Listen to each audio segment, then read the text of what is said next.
This is News 8 at sunrise, the day's first news, weather, traffic, and sports. And now, News 8 at sunrise.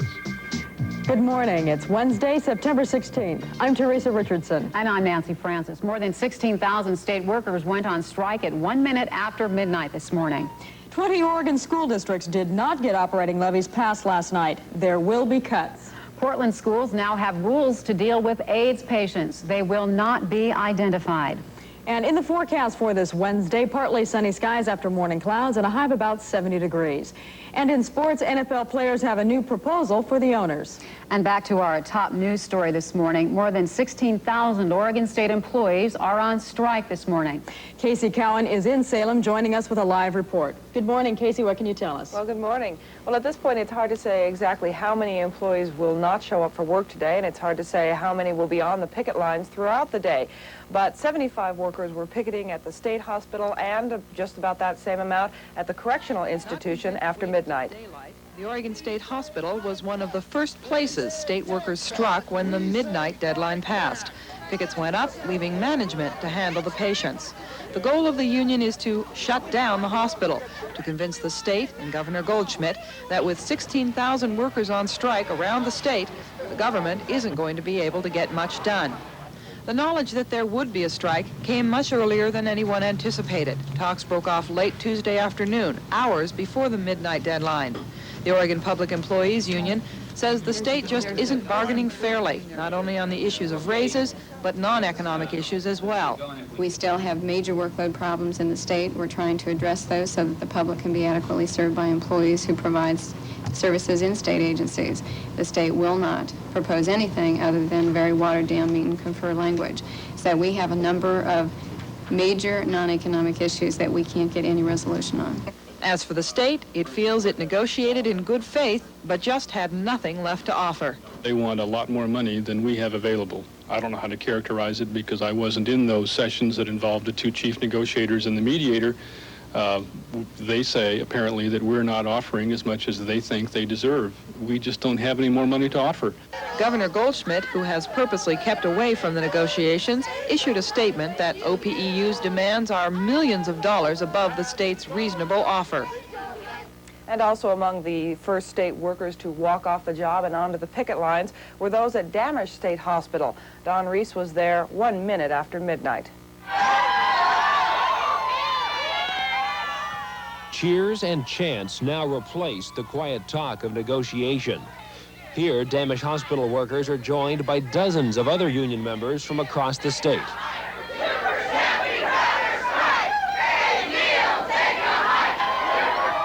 These people say they're overworked and underpaid.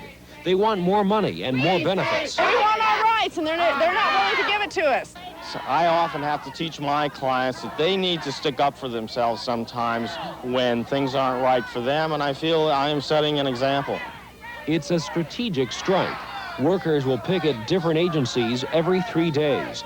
The union hopes to send a message to state officials. It's going to prove to them that they can't get along without us. We have very valuable employees of the state. In Wilsonville, Don Reese, News 8. And we'll be following the OPEU strike throughout the day and seeing just what kind of impact it does have on the state. We'll have a series of reports for you on News 8 at 5.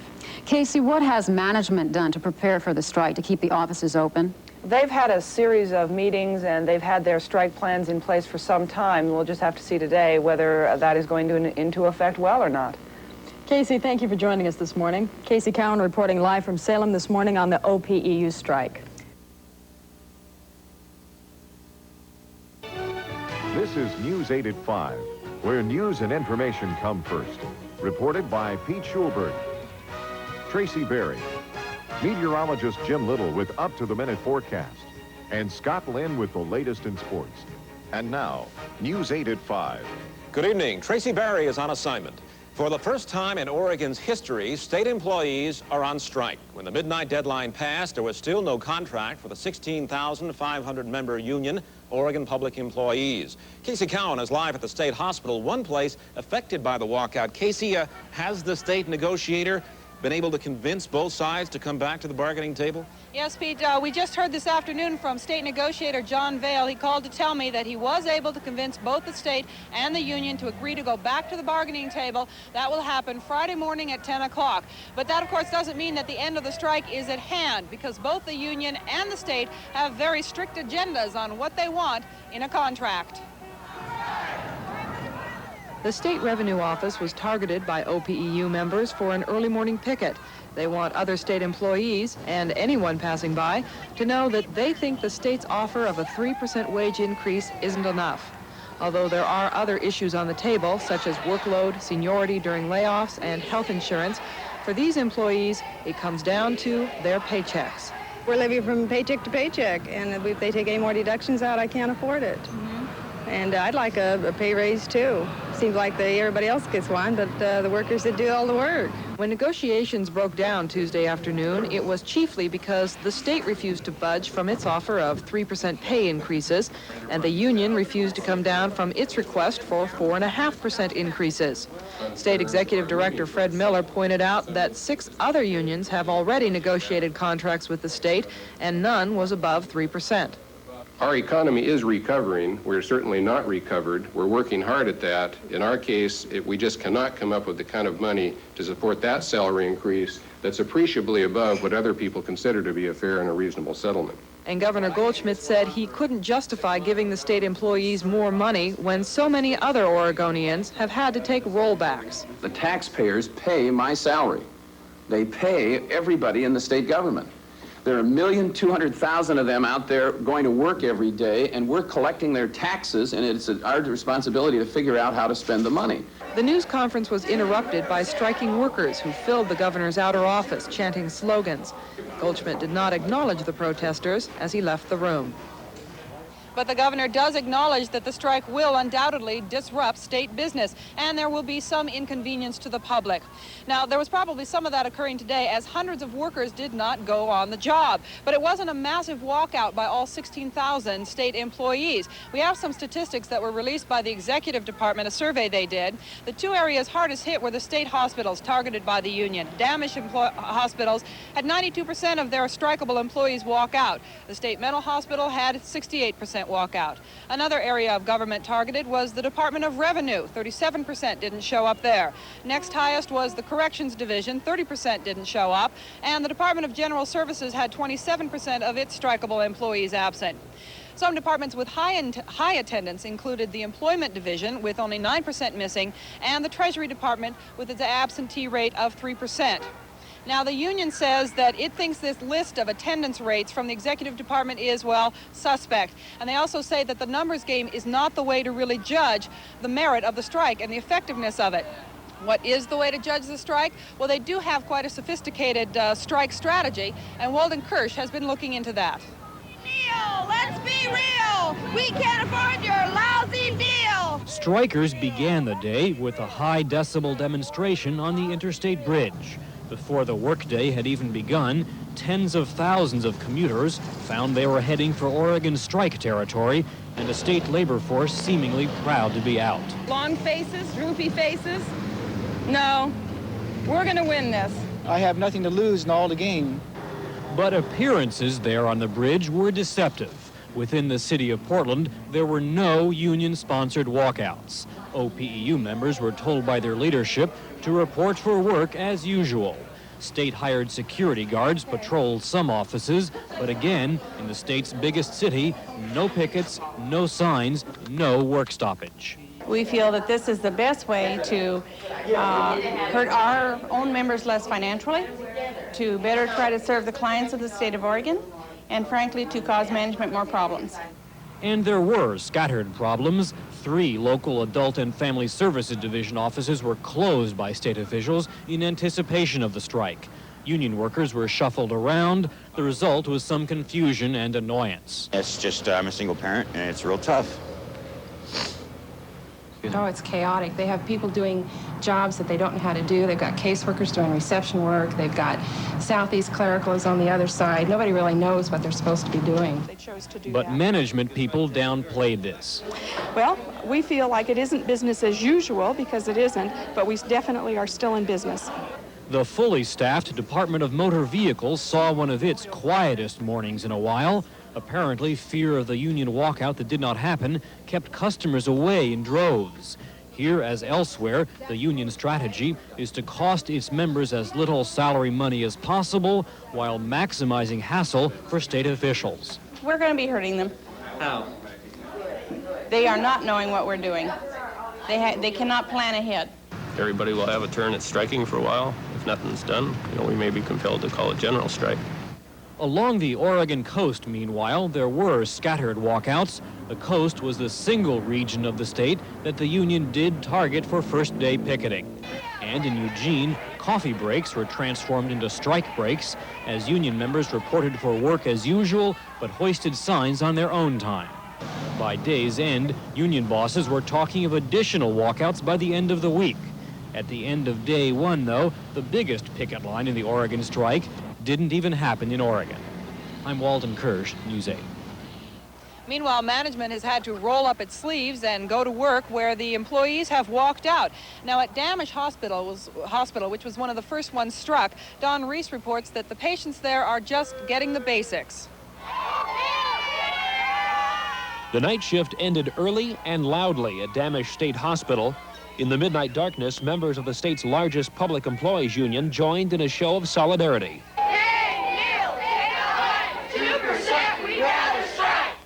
Workers want better pay and more benefits. In the early hours of the strike, picketers are enthusiastic. Yes, we want our rights, and they're not willing to give it to us.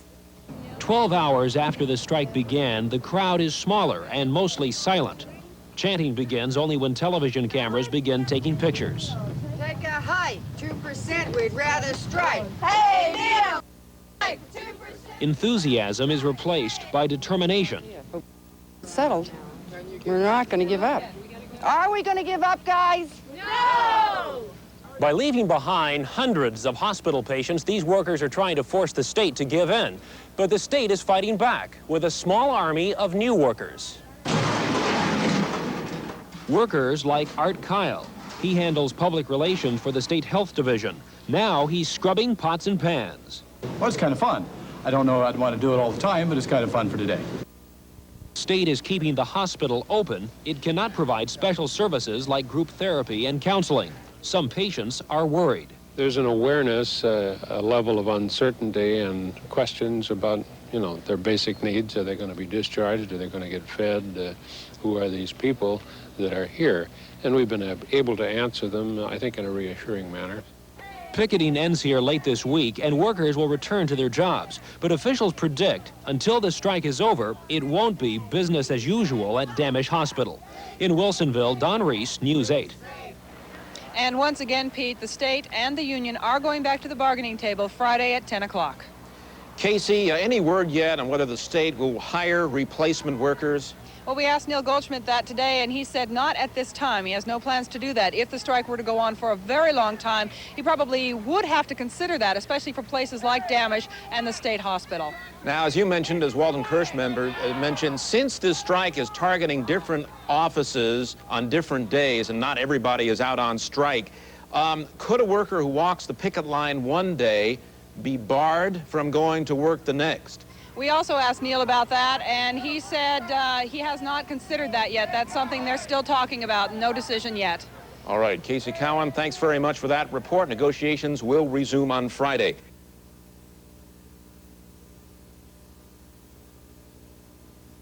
From the KATU Television Center in Portland for Oregon and Southwest Washington, Channel 2 News. At 5. Good evening, everyone. Picket lines went up early this morning as state employees walked off the job at scattered locations around Oregon. Tonight, both sides are trying to assess day one. But so far, state government is providing essential services to Oregonians. Mark Hass joins us now from one of about 20 targeted strike sites. That is the Oregon State Hospital in Salem. Where do we stand, Mark? Julie, there are about 16,500 union employees for the state, about 40% of the state's workforce. They are not striking all at once, but rather on a rotating basis. Here at the Oregon State Hospital, workers walked off the job early this morning. A few minutes after midnight, picket signs went up, thus starting the largest strike ever by Oregon State employees against the government. You got to draw the line somewhere, you know. And if we don't strike now, next time they'll just take something back a little bit more every time. By daylight, pickets spread from all-night state operations to sites as scattered as the Interstate 205 bridge, where bridge tenders marched and carried signs.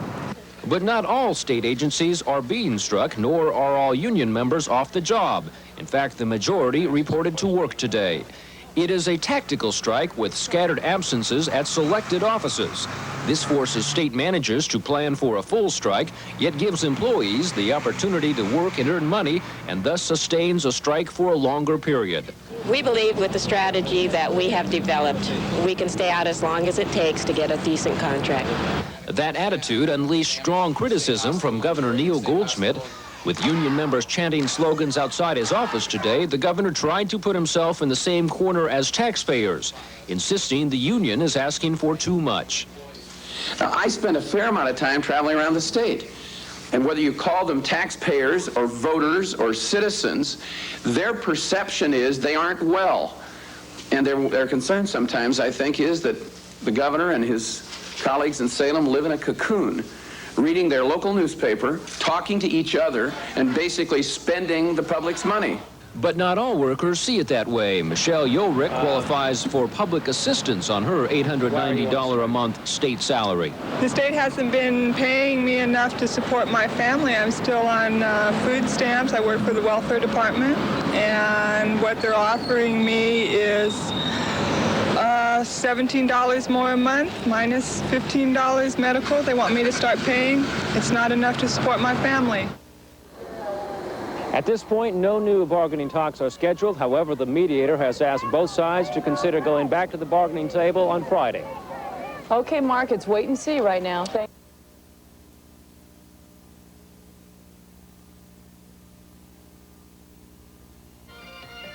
KOIN-TV, Portland, Vancouver, the news station for Oregon and Southwest Washington, where people make the difference. Mike Donahue, Shirley Hancock, Miles Musio with weather, and Rick Metzger sports. Newsroom 6 at 5. Good evening. Mike is on assignment tonight. I'm reporting with Mark Hendricks. This is day one of the first major worker strike in the state of Oregon. And the big question tonight, has the strike had a substantial impact on Oregonians? Senior correspondent Chuck Diamond is standing by in Salem. And Chuck, from your vantage point, what's the answer to that question? Mark, it seems fairly clear at this point and from this vantage point that this strike has not had a substantial impact. But the union argues that the kind of strategy that it's employing is simply going to take more than one day in order to take a toll. Now, in order to, among other things, get the state to offer a greater than 3% salary hike from the state, workers are engaging in what they call targeted strike action. Now, what that means is, for example, on day one, most of the union members reported to work as usual. I'm here at the Department of Revenue, and that wasn't the case here. This department was targeted by the union, and the union asked its workers to stay out. Frankly, the response was not that great, and the work product here was not that seriously affected. Now, the union admits that it has a rather weak unit here at the Department of Revenue and counters that it's been much more effective at a couple of state mental institutions. But this selective strike strategy has led both sides to declare victory. I've talked to a number of agency heads who basically are doing business as usual. We have, in a rough count, something like 87% of the people who could be striking at work. The fact is the state is in disarray. Services are not being provided. The strategy is working. They say take back, we say fight back. It all began at 12:01 this morning as union members walked off the job at the Oregon State Hospital for the Mentally Ill. It was one of several institutions targeted by OPEU. As with any strike, those taking part wondered about the paychecks they would not see. Well, it's going to cut things kind of slim. But in the long run, when we get what we need, then I'm going to be better off. But Alice Dale says the strategy of targeting selected agencies and institutions protects workers such as Carolyn Hopper. This is a strategy that will keep the state in disruption for a lengthy period of time, and no individual worker is going to suffer major economic loss. But those working to respond to the Oregon Public Employees Union's strike argue that so far that tactic just hasn't applied much pressure to the state. Nevertheless, the state says it is anxious to sit down and talk. We are anxious to get back to the table. We'd like to settle.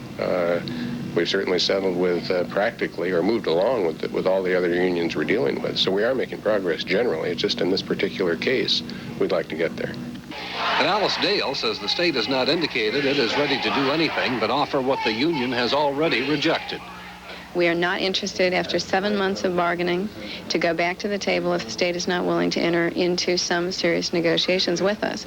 We will clearly go back to the table when we get some indication they want to do that. At a morning news conference, Governor Neil Goldschmidt indicated the state would not move away from its 3% salary offer. The union that rejected it said the governor won't find much sympathy from Oregonians. Those folks have taken $2 to $4 an hour wage rollbacks. They are earning less money today in many cases than they earned 5 years ago. I don't mean in relation to inflation. I mean net take-home pay is just less than they had. And their concern sometimes, I think, is that the governor and his colleagues in Salem live in a cocoon, reading their local newspaper, talking to each other, and basically spending the public's money. A group of union members moved into the governor's outer office and nearly drowned the news conference with chants. The news conference went on. The chanting ended shortly after it did. There were no arrests. Now, those expecting the full 17,000 members of the Oregon Public Employees Union to walk off the job en masse today were left with a feeling of anticlimax. But the indication from the union is that this strategy takes time, and the suggestion is that they are prepared to spend a great deal of time in order to make it effective. In other words, to stay out on strike a long time. I was told this evening that the mediator involved in this strike is trying to get both parties back at the table as early as this Friday. However, Alice Dale of the union has clearly indicated unless the state is prepared to come with some flexibility, she doesn't want to talk, and the state has indicated it isn't ready to move off the offer that it's made earlier, Mark and Shirley. Chuck, although we haven't yet seen the interruptions in service to the general public, will we? I think the question is the length of time that the strike goes on. What we're told by the union folks is that they plan to hit all of the agencies, all of the service providers at some point or another during the course of this strike. So if the strike lasts that long, yes, we'll see probably some substantial interference with services. Thank you, Chuck. Chuck will have a strike update tonight on our 11 o'clock report. The union's selective strike has produced little disruption in state services, as you heard. Workers walked off their jobs in coastal communities and in some state offices in Salem. But in Portland, the strike was barely noticeable, as Mark Katkoff reports. Picketers greeted morning commuters on the interstate bridge. The bridge tenders are on strike, one of only 2 walkouts in the Portland area in this selective strike by the Oregon Public Employees Union. What do we want? Contract! When do we want it? Now! The other local walkout was at Damish State Hospital in Wilsonville, where 166 out of 190 union employees did not show up for work. Many walked the picket line instead and were joined by at least one hospital patient who said conditions are suffering because of inexperienced replacements. We're supposed to clean the ward ourselves. They wouldn't help us. They said they weren't going to do it because they weren't trained to help us. 73 supervisors drawn from other state agencies and 5 new employees hired because of the walkout are filling in for the Damish strikers.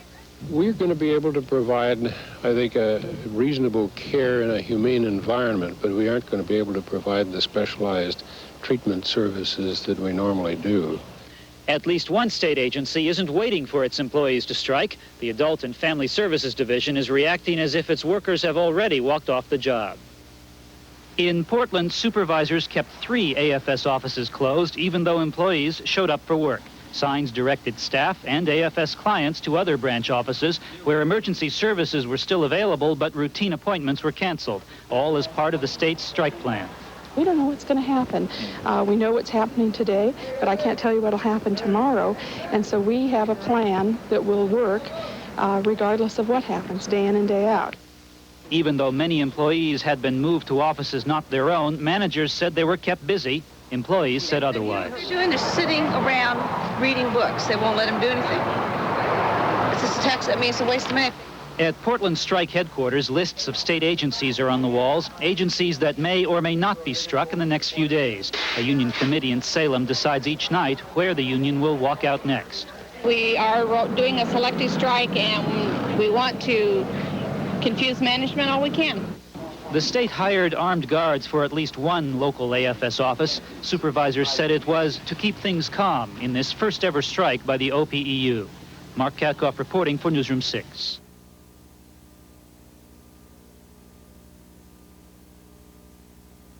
I'm Lars Larson, sitting in for Gary Hill. And I'm Kim Singer. In the news tonight, Oregon's largest employees union employs a strategy of selective striking in its labor dispute with the state. We'll see how some school districts forced into the safety net by levy defeats are cutting back.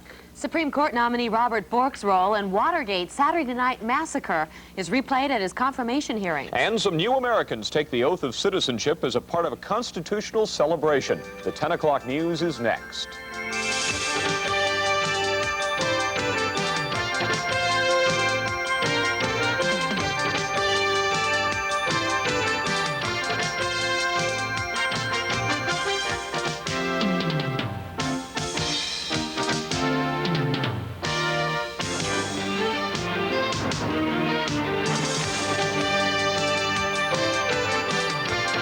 Good evening, everybody. Members of the state's largest labor union walked off the job today, but they chose to do it selectively. They targeted certain areas, while the majority of their membership stayed on the job. Well, all this proved to confuse state officials. They spent a good part of the day getting a handle on who was working and who wasn't. And as Trish Nyworth reports, the union is now getting ready for a good long strike, if needed, with this strategy. As the clock struck 12:01 this morning, OPEU members began measuring time in front of the state's 24-hour institutions, angry but united.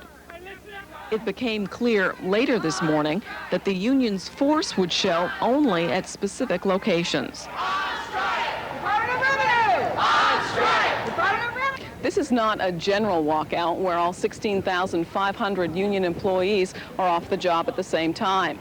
Instead, the union is targeting key departments, like this revenue building, in what is being described as a strategic strike. While dozens gathered here, the Capitol and other buildings remained quiet. State officials estimated that several thousand walked off the job today, a fraction of the union's membership, but enough to make state operations difficult. It is not possible to do without these employees, not for one day or for many more days than that, without inconveniencing the public. While the governor went on to explain why the state's proposal is a fair one, rank and file members brought their strategy to his front door, and the governor competed with the chanting the remainder of the press conference.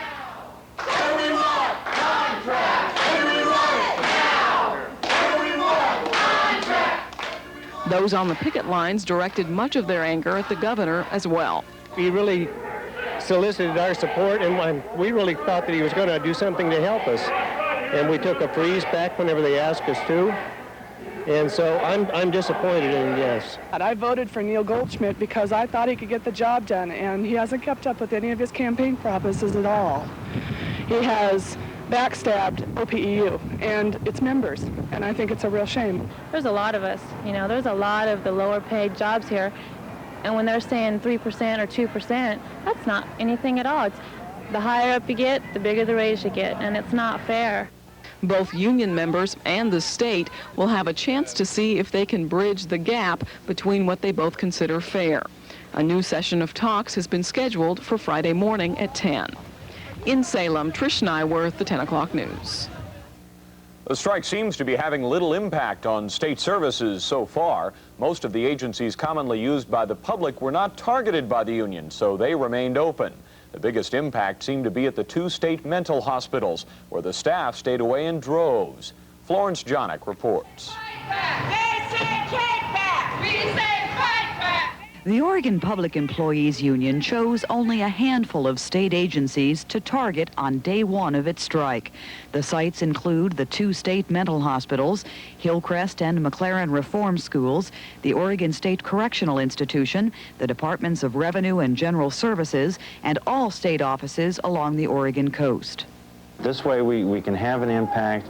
We can enable some of our members to continue working, frankly. We're not designing strike strategies to hurt our members. We're designing strike strategies to impact the state of Oregon. The nature of the selective strike meant that many more OPEU members were at their desks this morning than on the picket lines. The state executive department says a full 87% of union members reported to work. It's hard to tell right now because we're just starting. We're getting calls in from all the agencies indicating how many people are at work and who's there. To date, there have not been very many impacts, but it's early.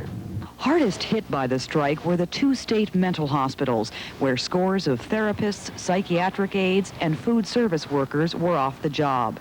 Managers were brought in from other state agencies to help out, but patient care was affected. Therapy at the 2 hospitals was canceled, and frozen food replaced the home-cooked variety patients generally enjoy. We aren't saying that the care is the same. We're focusing on the health and safety. We are not able to give them all the therapy and additional amenities that we were able to give before. The 2 hospitals house more than 700 mentally ill citizens. Doctors and nurses are not involved in the strike. Union officials refuse to say which agencies will be targeted next or when that might happen. State officials are hoping there won't be a next step. Executive Department Director Fred Miller says the 2 sides were close to a settlement yesterday when talks broke off, but in his words, there was so much momentum for a strike, it just happened. In Salem, Florence Jonick, the 10 o'clock news.